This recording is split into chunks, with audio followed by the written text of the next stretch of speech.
नमस्कार। नेपाल टेलिभिजन समाचारमा स्वागत छ। म श्वेता सिन्हा र म अनिता बिन्दु। सुरुमा प्रमुख समाचार।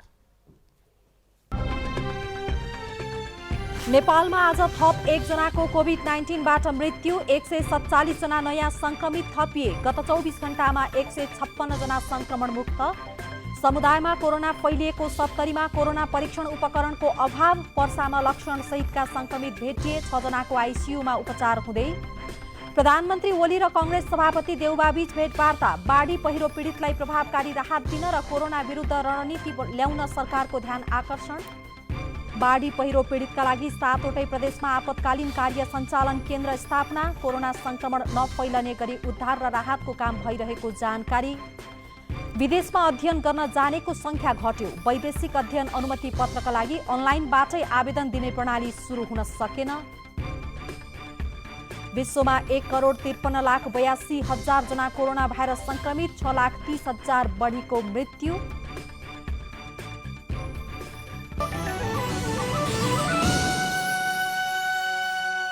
समाचार विस्तारमा। नेपालमा कोरोना भाइरस कोभिड-19 बाट थप 1 जनाको मृत्यु भएको छ। यो सँगै मृत्यु हुनेको संख्या 43 पुगेको छ। गत 24 घण्टामा नयाँ 147 जनामा संक्रमण पुष्टि भएको छ। 24 घण्टामा नै 156 जना संक्रमण मुक्त भएका छन् भने हाल 6वटा जिल्ला संक्रमण मुक्त भएका छन्। पछिल्लो पटक कोभिड-19 बाट वीरगञ्ज माई स्थानका 70 वर्षीय पुरुषको मृत्यु भएको र उहाँको श्वास प्रश्वास सम्बन्धी समस्याको उपचारका लागि नारायणी अस्पतालको अस्थायी कोभिड अस्पतालमा उपचारको क्रममा मृत्यु भएको स्वास्थ्य तथा जनसङ्ख्या मन्त्रालयले जनाएको छ। गत 24 घण्टामा भएको नमुना परीक्षणमा नयाँ 147 जनामा संक्रमण पुष्टि भएको छ। यो सँगै संक्रमित हुनेको संख्या 18,241 पुगेको छ। कोरोना संक्रमित वीरगञ्ज माई स्थानका 70 वर्षीय पुरुष श्वास प्रश्वासमा कठिनाई भई नारायणी अस्पतालको अस्थायी कोभिड अस्पतालमा भर्ना भई उपचारको क्रममा उहाँको मिति 2077 श्रावण 7 गते मृत्यु भएको थियो। यो सँगै निधन हुनेहरूको संख्या 43 पुगेको छ। असार 10 गते जम्मा हामीले टेस्ट 6,828 गरेको थियौँ। त्यसमा पोजिटिभ 629 थियो र यो चाहिँ 9.2% हो भने आज श्रावण 8 गते हामीले 3,481 जाँच गरेका छौँ र त्यसमा 147 जना पोजिटिभ देखिनु भएको छ। यो भनेको 4.2% हो। संक्रमण मुक्त हुनेको दर 70.39 छ र क्वारेन्टिनमा रहनुभएको व्यक्तिहरूको संख्या 20,098 रहेको छ। कोभिड-19 बाट संक्रमण मुक्त भई गत 24 घण्टामा डिस्चार्ज हुनुहुनेहरूमा जम्मा 156 जना र आजसम्म डिस्चार्ज हुनुहुने 12,840 संक्रमितहरू निको भइसकेको हुनुहुन्छ। त्यसैगरी गत 24 घण्टामा 156 जना संक्रमण मुक्त भएका छन्। हाल 70.39% संक्रमण मुक्त भएका छन् भने हालसम्म संक्रमण मुक्त हुनेहरूको संख्या 12,840 पुगेको छ। रौतहट, कैलाली र बाजुरा गरी 3 जिल्लामा 500 बढी संक्रमित रहेका छन्। पाँचथर, भोजपुर, सङ्खुवासभा, रसुवा, मनाङ र मुस्ताङ गरी 6 जिल्ला संक्रमण मुक्त जिल्ला भएका छन्। मन्त्रालयले विदेश जानको लागि पिसिआर रिपोर्ट चाहिने अवस्थालाई ध्यान दिएर सशुल्क पिसिआर परीक्षणका लागि 9 सरकारी र 2 निजी अस्पताललाई अनुमति दिएको छ।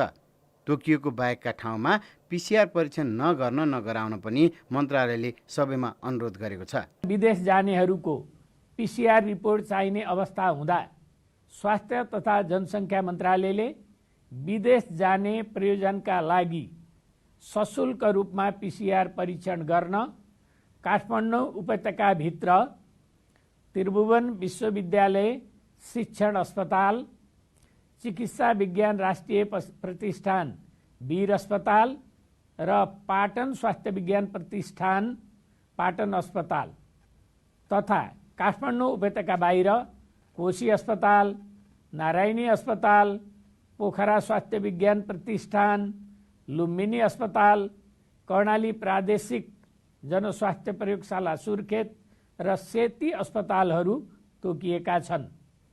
साथै निजी प्रयोगशाला मध्ये सशुल्क रूपमा विदेशी नियोगको सिफारिसका कर्मचारीहरूलाई PCR परीक्षण गर्न ललितपुरको स्टार अस्पताल र काठमाडौँ मेडिकल कलेजलाई अनुमति दिएको छ। मन्त्रालयले सङ्क्रमण शून्य भएर बन्दाबन्दी खोलेको नभई जनजीवन सहजीकरणका लागि खोलेको उल्लेख गर्दै सङ्क्रमणको जोखिमबाट बच्न अनावश्यक घर बाहिर ननिस्कन र निस्कनै परेको अवस्थामा स्वास्थ्यको मापदण्डको पूर्ण पालना गर्न तथा घरमै चाडपर्व मनाउन सबैमा अनुरोध गरेको छ। कोरोना सङ्क्रमणको जोखिम शून्य नै भएर बन्दाबन्दीको अन्त भएको होइन। लामो बन्दाबन्दीले हाम्रो जनजीवनमा पारेको अप्ठ्यारो परिस्थितिलाई ध्यानमा राखेर सरकारले बन्दाबन्दीलाई व्यवस्थित गर्दै खोलेको हो। छिमेकी मुलुकहरूका साथै अन्य मुलुकहरूले बन्दाबन्दीलाई खुकुलो बनाउँदा भनिए अनुसारका जनस्वास्थ्यका मापदण्डहरूमा कडाइका साथ पूर्ण रूपमा पालना नहुनाले कोरोना सङ्क्रमणको सङ्ख्या हत्तै बढेको र धेरै जनधनको क्षति भएको सबैले देखेकै छौँ। सावधानीहरूलाई बुझ्न र पालना गर्न जरुरी हुन्छ। चाडपर्वहरू आफ्नै घरमा भिडभाड नगरी मनाउन तथा चाडपर्व मनाउँदा अनावश्यक भिडमा नजान सबैमा अनुरोध छ। क्यामेरामा राम थापाका साथ केशवराज विष्ट, नेपाल टेलिभिजन। सप्तरीको राजविराजमा समुदाय स्तरमा कोरोना संक्रमण फैलिएकै बेला कोरोना परीक्षणका लागि आवश्यक हुने VTM अभाव भएको छ। संक्रमणबाट मृत्यु भएका व्यापारीको सम्पर्कमा आएका व्यक्तिहरूलाई परीक्षणका लागि स्वाब संकलन कार्य थालिएसँगै जिल्लामा VTM अभाव भएको हो। मृतक व्यापारीका साथै उहाँको परिवारका सदस्य र उनीहरूको सम्पर्कमा रहेका थुप्रै जनाको परीक्षण गर्नुपर्ने अवस्थामा VTM अभाव भएपछि प्रादेशिक स्वास्थ्य व्यवस्थापन आपूर्ति केन्द्रमा जानकारी गराइएको स्वास्थ्य कार्यालय सप्तरीका प्रमुख दुनियालाल यादवले जानकारी दिनुभयो।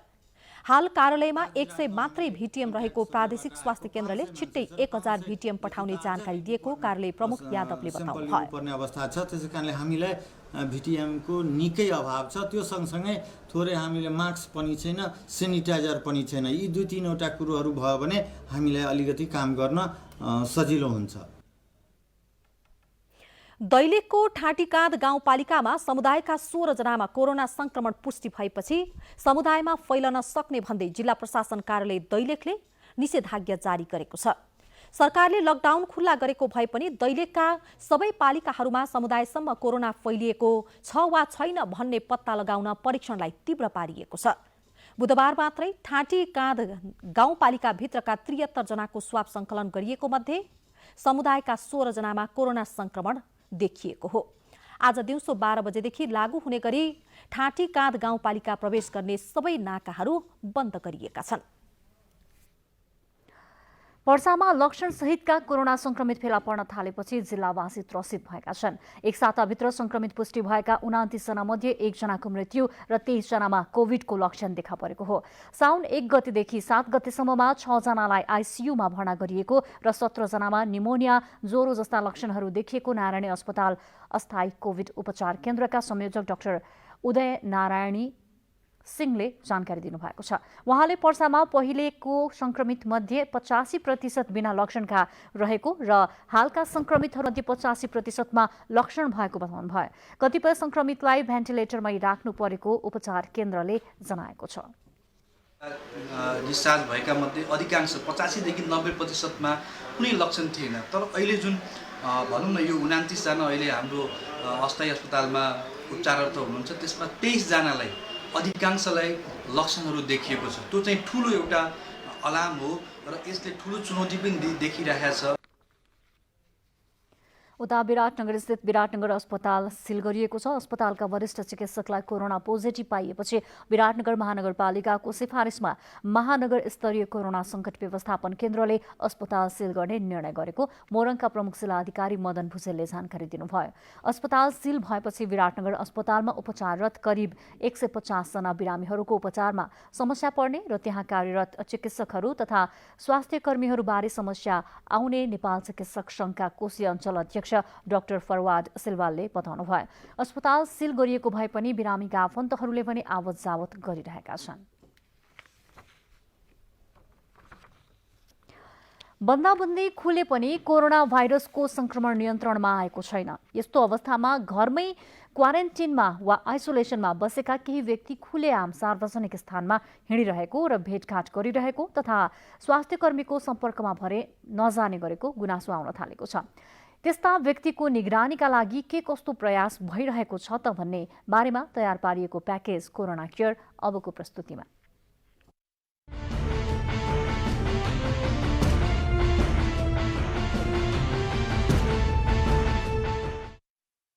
स्वास्थ्य तथा जनसङ्ख्या मन्त्रालयले सरकारवालाहरूको सुझावकै आधारमा निश्चित प्रावधानसहित कोरोनाका सम्भावित सङ्क्रमितहरूलाई घरमै क्वारेन्टाइनमा र लक्षण नदेखिएका सङ्क्रमितहरूलाई घरमै आइसोलेसनमा बस्न सक्ने निर्देशिका जारी गर्यो। तर काठमाडौँका कतिपय ठाउँमा घरमा क्वारेन्टाइन र आइसोलेसनमा बस्ने शर्तमा गएका व्यक्तिहरू खुलेआम हिँडडुल गर्ने र भेटघाट गर्ने तर स्वास्थ्यकर्मीको सम्पर्कमा नपुग्ने गरेको पाइएपछि स्वास्थ्य तथा जनसङ्ख्या मन्त्रालयले निगरानी बढाएको छ। मन्त्रालयले स्थानीय प्रहरी र स्वास्थ्यकर्मी परिचालन गरेर त्यस्ता व्यक्तिहरूको निगरानी बढाएको हो। लक्षणहरू देखियो भने लक्षणहरूलाई हेर्ने र त्यसको आधारमा व्यवस्थापन मात्रै गर्ने हो भनेपछि सर्वसाधारणहरूले चाहिँ आफ्नै घरमा अलिक सजिलो तरिकाले बस्न पाए हुन्थ्यो भन्ने हिसाबले खोज्नु स्वाभाविक पनि हो। तिनै कुराहरूलाई विचार गरेर हामीले क्वारेन्टाइनमा बस्ने व्यक्तिहरूलाई पनि निश्चित मापदण्डहरू बनाएर घरमा बस्नलाई चाहिँ हामीले उहाँहरूलाई मापदण्डहरू बनाइदिएका छौँ र त्यो स्वीकृति पनि दिने गरेका छौँ।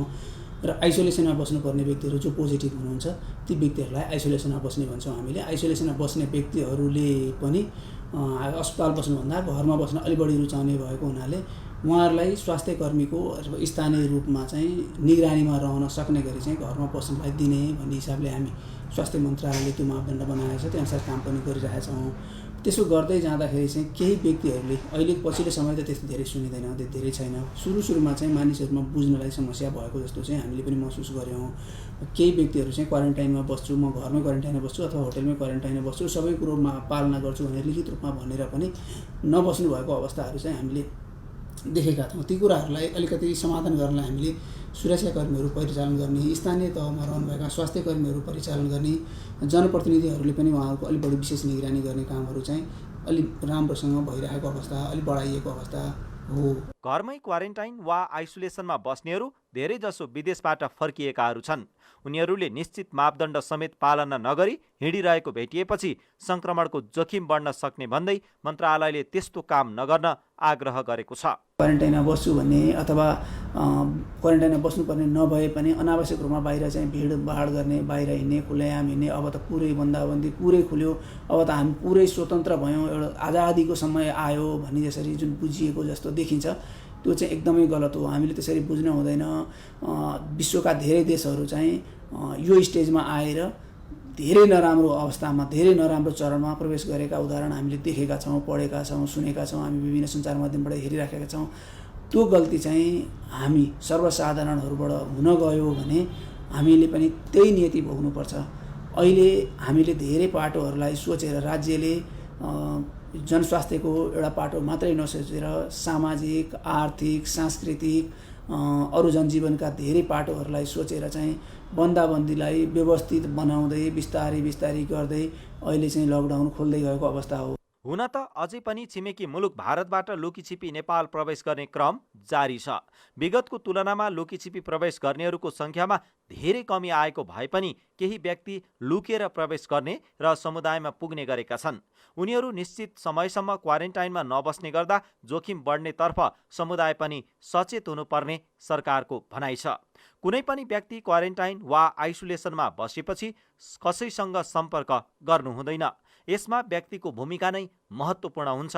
त्यस्ता व्यक्ति स्वास्थ्यकर्मीको निरन्तर सम्पर्कमा रहनुपर्छ। आफ्नो परिवार र समाजमा सङ्क्रमण नफैलियोस् भनेर व्यक्ति सचेत भए सङ्क्रमण नियन्त्रणमा सहयोग पुग्नेछ। मेरो कारणले मेरो घरका मानिसलाई, मेरो गाउँका मानिसलाई, मेरो टोलका मानिसलाई, छरछिमेकीलाई, आफन्तलाई सङ्क्रमण हुने नहोस्, कसैलाई त्यो सङ्क्रमणको वातावरण मैले नबनाऊ भनेर दिएको हो। त्यसलाई चाहिँ मैले पालना गर्नुपर्छ। अब मेरो जिम्मेवारी बढी छ। मैले मेरो लक्षणहरूलाई सघन निगरानी गर्नुपर्छ, तापक्रमहरू नापिरहनुपर्छ, नजिकमा रहनेको जसलाई भनिएको छ ती स्वास्थ्य कर्मीलाई सम्पर्कमा गरिरहनुपर्छ, जनप्रतिनिधिहरूसँग सम्पर्कमा रहिरहनुपर्छ, मेरो काम हो मैले त्यो गर्नुपर्छ भनेर नगर्नाले चाहिँ अलि बढी समस्या हो कि जस्तो हामीले देखेका छौँ। त्यसलाई बढाउनका लागि हामीले स्थानीय तहमा भएका स्वास्थ्य कर्मीहरूलाई परिचालन अलि बढी गरेका छौँ, उहाँहरूलाई अलि बढी सजग हुन पनि भनेका छौँ र जनप्रतिनिधिहरूले पनि त्यसलाई गजगज्याउने कामहरू स्थानीय तहमा गरिरहनु पनि भएको छ। ती कुराहरूलाई अलिक सघन गर्नलाई अलिक बढाउनको लागि हाम्रो पहल चाहिँ जारी छ। स्वास्थ्य मन्त्रालयले त्यसमा प्रयास गरिरहेको छ। केही सङ्क्रमित व्यक्ति स्वास्थ्यकर्मीको सम्पर्कभन्दा बाहिर समेत गएर बसेका छन्।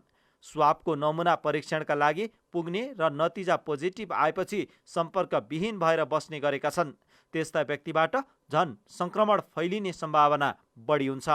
अहिलेको विषम परिस्थितिमा मानिस आफै सचेत भएर जिम्मेवार नागरिकका रूपमा व्यवहार गर्दै त्यस्ता व्यक्तिलाई तत्काल स्वास्थ्यकर्मीको सम्पर्कमा पुग्न मन्त्रालयले आग्रह गरेको छ।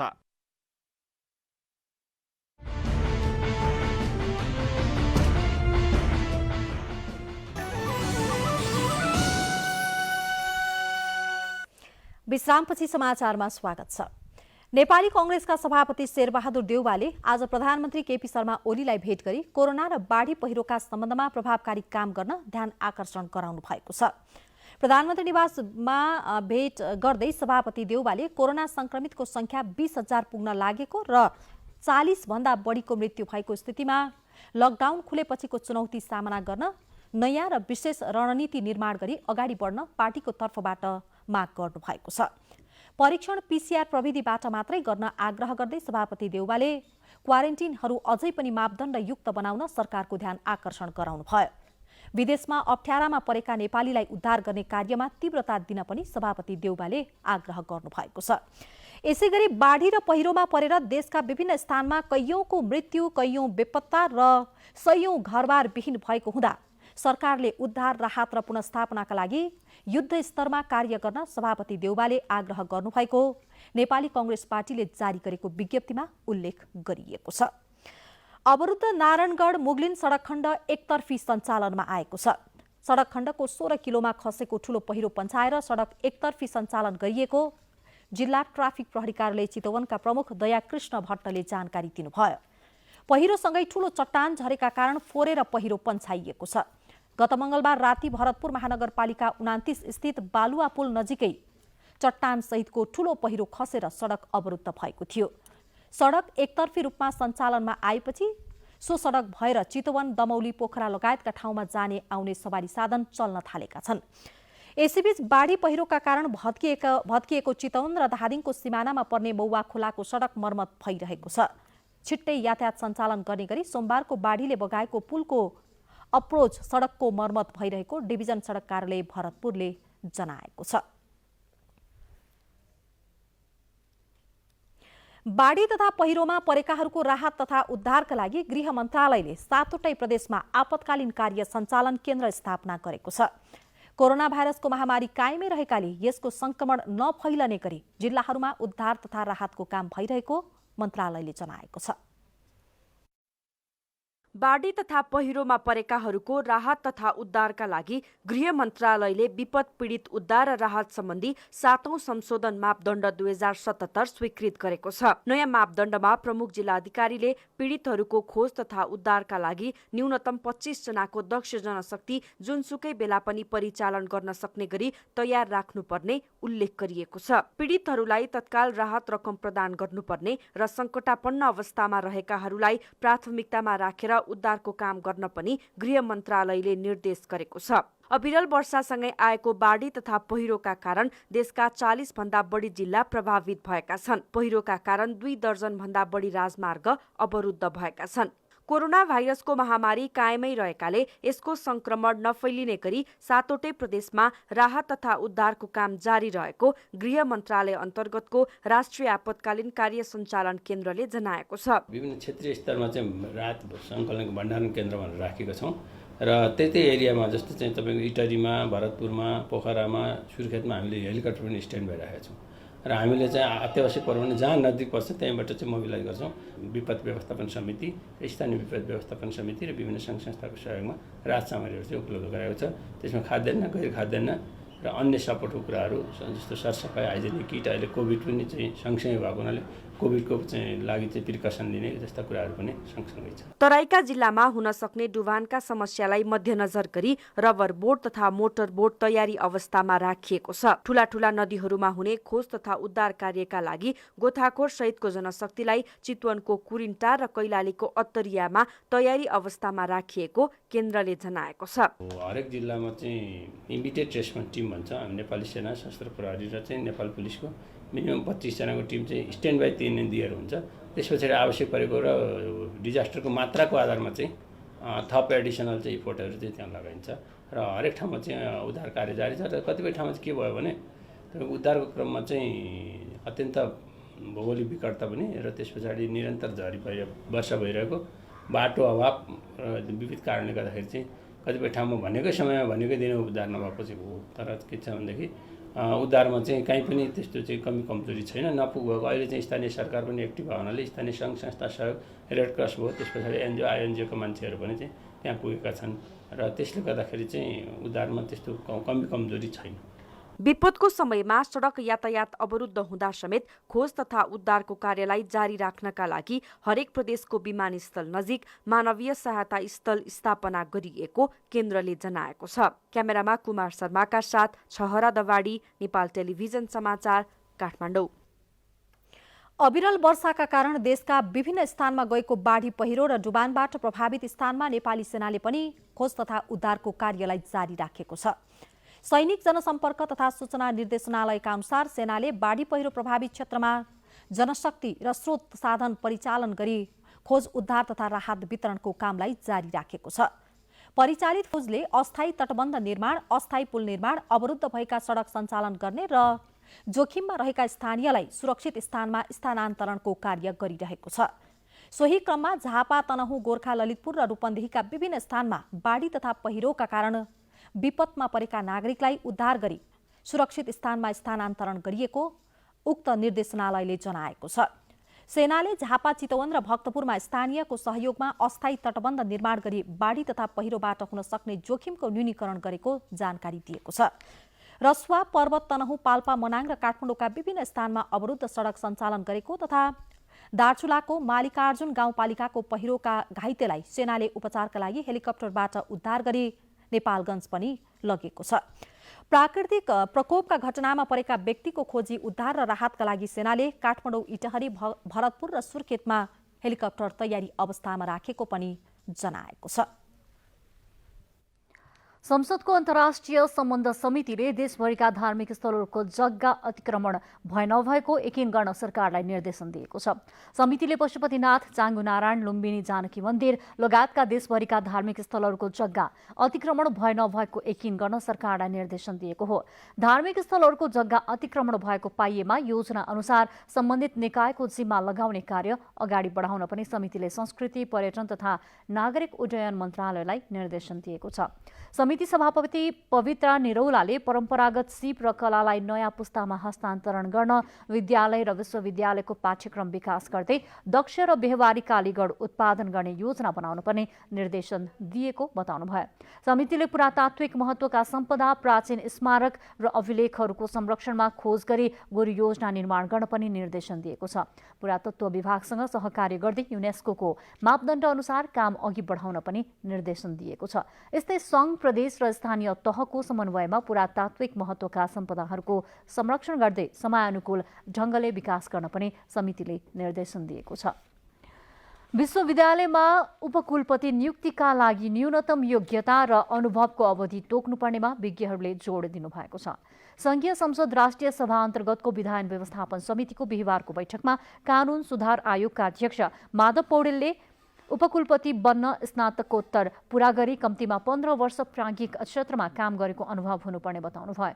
त्यस्तै समाजमा विशिष्ट पहिचान र उच्च नैतिकता कायम भएको व्यक्ति मात्रै उपकुलपति नियुक्त हुने व्यवस्था हुनुपर्ने पौडेलले बताउनुभयो। उहाँले आयुर्वेद शिक्षा बाहेकका विषयमा पनि स्नातकोत्तर गरी प्राज्ञिक र शैक्षिक क्षेत्रमा अनुभव भएको व्यक्तिलाई विश्वविद्यालयको उपकुलपति नियुक्त गर्न सकिने व्यवस्था गर्न सुझाव दिनुभएको छ। त्यस्तै सिफारिस समितिले अन्तर्वार्ताका लागि छनौट गरेका व्यक्ति व्यक्तिबाट एकजनालाई मात्रै सिफारिस गर्ने व्यवस्था गर्दा चलखेल नहुने र योग्य व्यक्ति आउने सम्भावना बढी हुने उहाँले बताउनुभयो। यो व्यवस्थाले सिफारिस समिति बढी जिम्मेवार भई काम गर्न सक्ने उहाँको भनाइ थियो। बैठकमा राष्ट्रिय सभा सदस्यहरूले उपकुलपतिको योग्यता र अनुभवको व्याख्या ऐनमै हुनुपर्नेमा सहमति जनाउनु भयो। छलफलमा राष्ट्रिय सभा सदस्य जितेन्द्र नारायण देव, उदय शर्मा पौडेल, डाक्टर विमला राई पौडेल, रामनारायण बिडारी र बेदुराम भूषालले योग्यता र अनुभवको आधारमा उपकुलपति नियुक्त गर्ने विषयलाई ऐनले व्याख्या नगरे समस्या आउन सक्ने बताउनुभयो।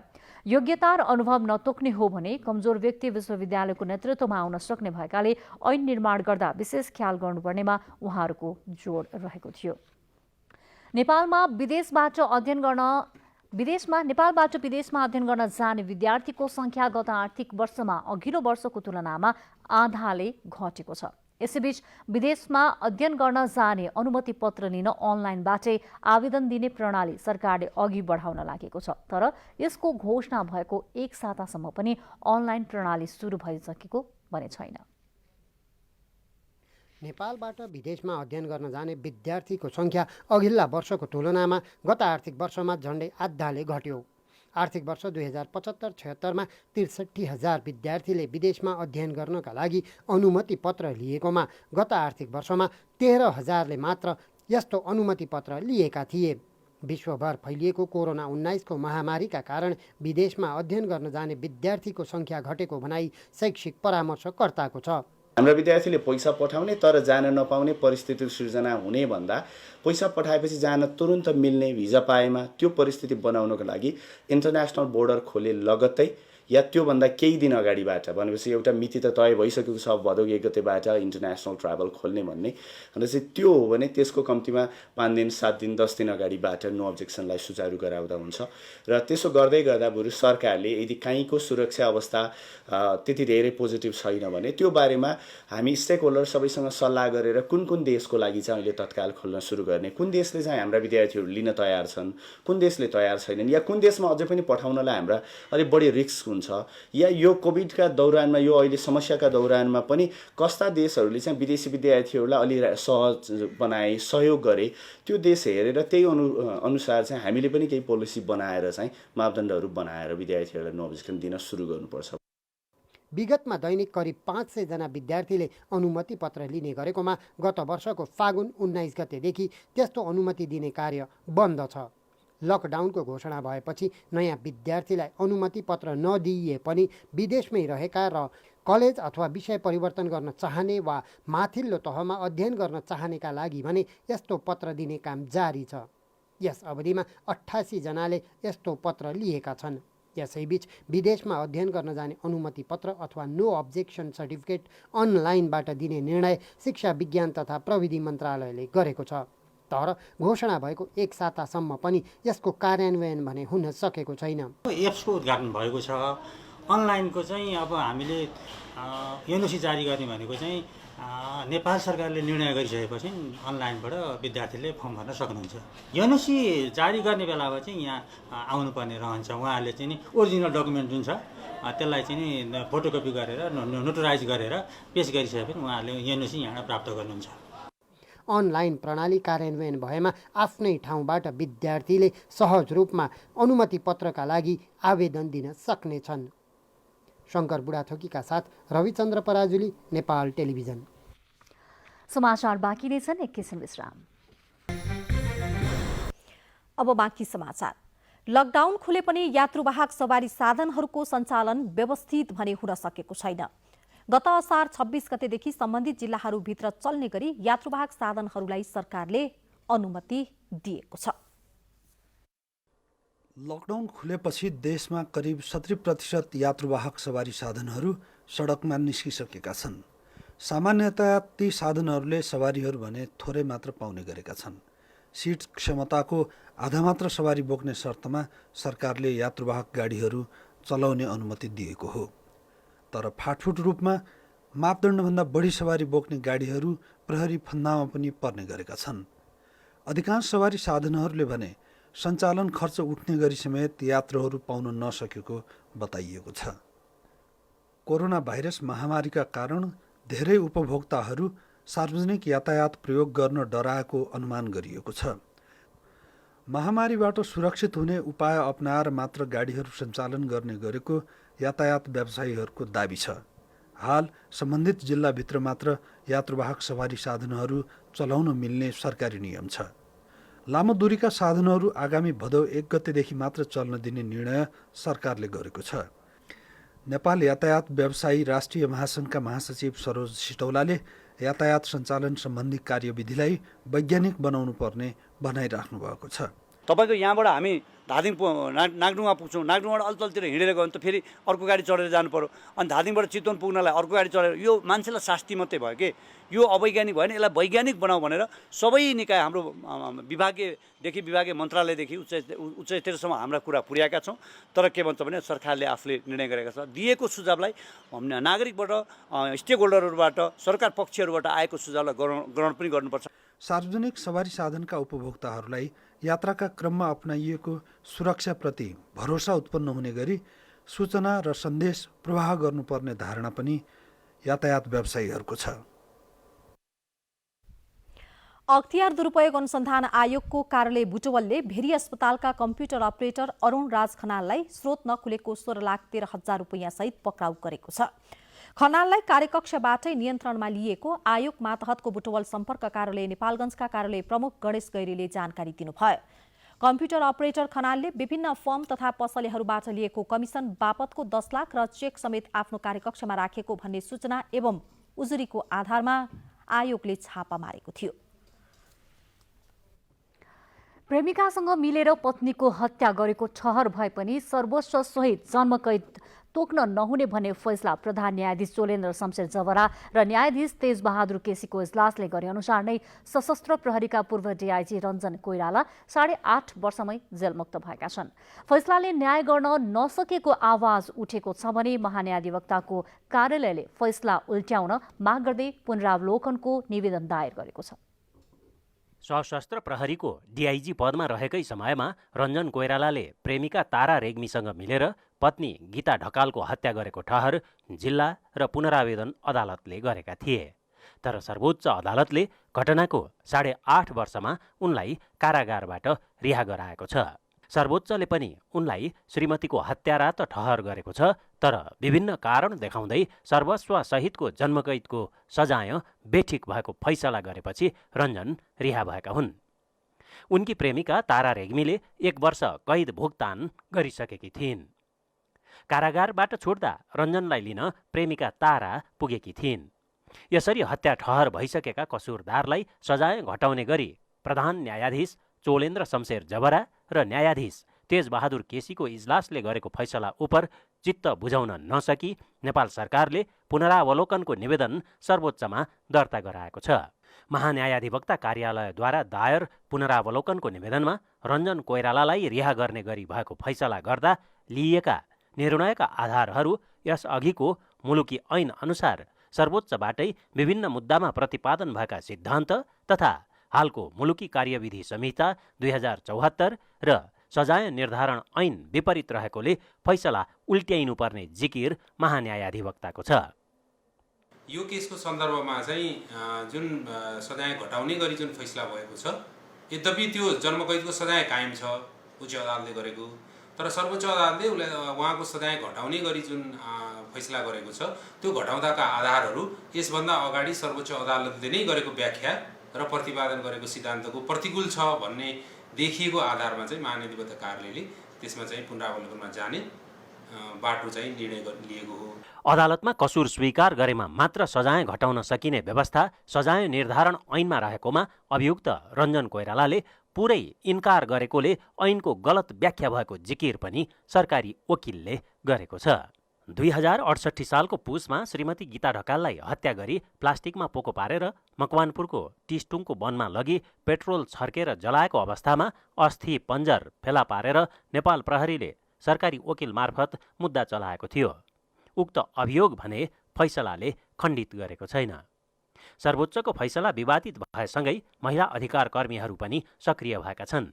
अन्तरपार्टी महिला सञ्जालले हत्या गरिएकी गीता ढकालले न्याय पाउनुपर्ने भन्दै दबाव अभियान सुरु गरेको छ।